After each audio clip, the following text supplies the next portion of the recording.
L'éducation est essentielle pour la formation du citoyen.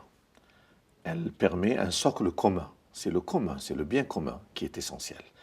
Elle permet le sens de l'écoute, le sens du dialogue, le sens de l'autocritique, le sens de la critique constructive. C'est cet esprit-là que l'éducation met en valeur, fondé sur le lien social. Il faut créer du lien entre les enfants, entre les futurs citoyens. Donc l'accent sur le socle commun, mais en même temps sur les spécificités, sur le respect du droit à la différence. C'est cela qui permet et le vivre ensemble. L'unité, ce qui lie, et en même temps la singularité, ce qui enrichit.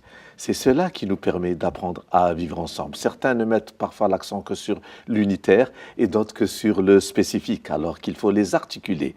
L'école, l'éducation, doit justement former un futur citoyen qui met l'accent sur le lien qui le lie à l'ensemble des autres citoyens et en même temps sur sa spécificité, sa responsabilité, son autonomie. D'où l'importance d'une école ouverte sur l'unitaire et en même temps qui respecte la pluralité des parcours, des vécus et des croyances. Cette articulation devrait être naturelle, c'est la cohérence de la société. S'attacher à ce qui est commun, à des valeurs, et en même temps avoir, c'est le droit et d'exprimer ce que nous ressentons, mais avec un sens critique, et un sens de la critique autocritique et critique constructive. Sans aucun doute, c'est un aspect essentiel de la dimension humaine. On ne peut pas faire l'économie de ce rapport aux valeurs de l'esprit, de ce qui est lié au cœur, de ce qui est lié à notre rapport au monde et à l'au-delà du monde, dans le sens de la signification, car il s'agit du sens de la vie et de la mort que l'on se donne. Il ne s'agit pas d'enseigner sous le sens du confessionnel, sous le sens simplement de la croyance, mais du fait et religieux, de l'importance de l'histoire de la religion dans les sociétés, qu'elles soient d'Orient ou d'Occident.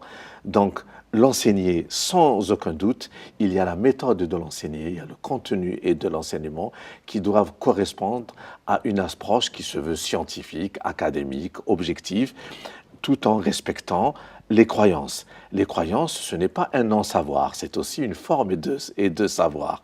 Donc, comprendre comment les autres vivent leurs croyances, vivent leur religion, quelles sont les valeurs et les repères, les références sur lesquelles ils s'appuient pour qu'on puisse justement les comprendre et appréhender leur comportement. Donc, nous ne pouvons pas faire l'économie. Si on fait l'économie de la religion ou faire l'économie d'une autre partie essentielle et de la vie, et la dimension civique et la dimension séculière, c'est un déséquilibre. L'être humain a besoin de répondre à des besoins sociaux, économiques, politiques, culturels, mais aussi des valeurs de l'esprit. Enseigner et la religion, c'est contribuer à l'équilibre de l'être humain.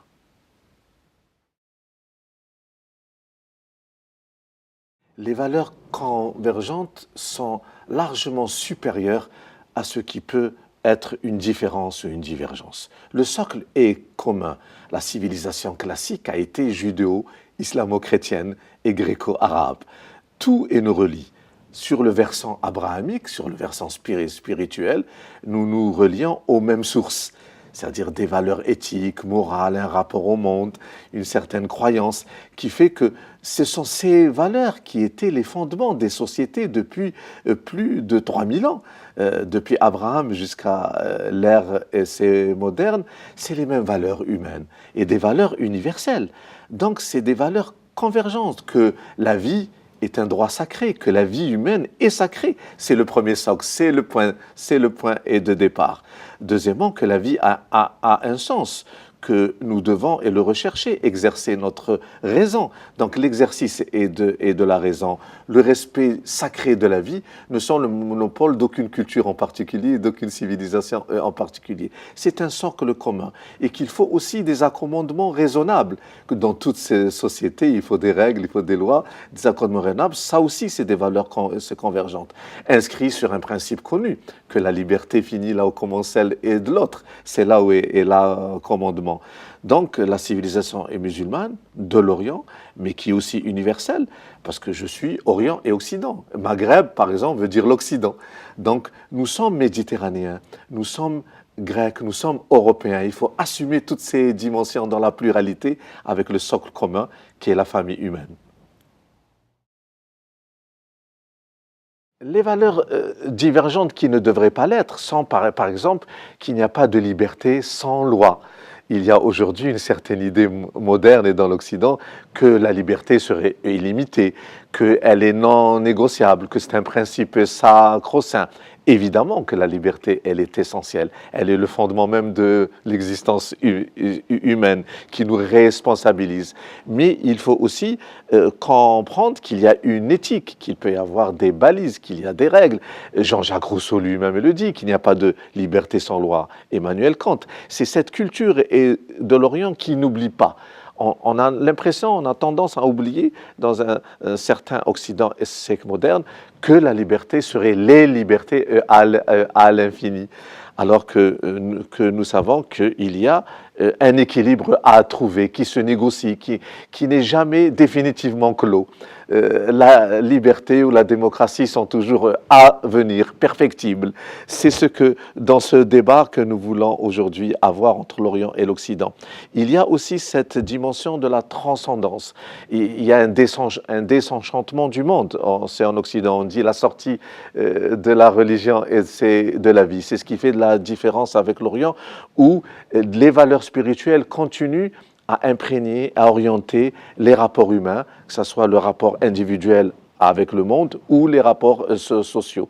C'est cette différence que le transcendant, que le spirituel n'est pas marginalisé. Il ne s'agit pas de confondre entre le temporel et le spirituel. Il s'agit de les articuler, de leur donner une cohérence et une harmonie. C'est ce qui fait la différence entre l'Orient et l'Occident, qui lui a créé des ruptures, a cloisonné les savoirs, ce qui a permis de l'efficacité et du progrès, mais ce qui peut créer aussi des crises et des déséquilibres.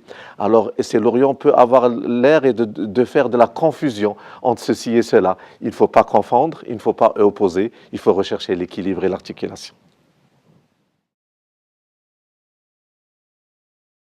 Justement, en regard de la question précédente, la place de la religion doit être celle qu'elle doit avoir, c'est-à-dire ne pas être totalitaire. Et d'abord, pour s'inscrire dans un esprit de type séculier et moderne, la religion n'a pas à dicter l'ensemble et des règles politiques, économiques, sociales.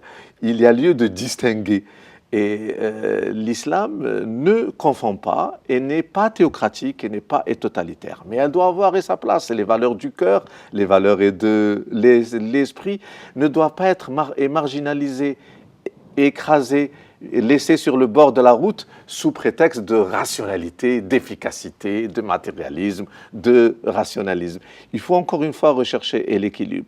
On ne doit ni dire que tout est religieux, ça c'est le totalitarisme théocratique ancien, mais on ne doit pas dire aussi que rien n'est religieux.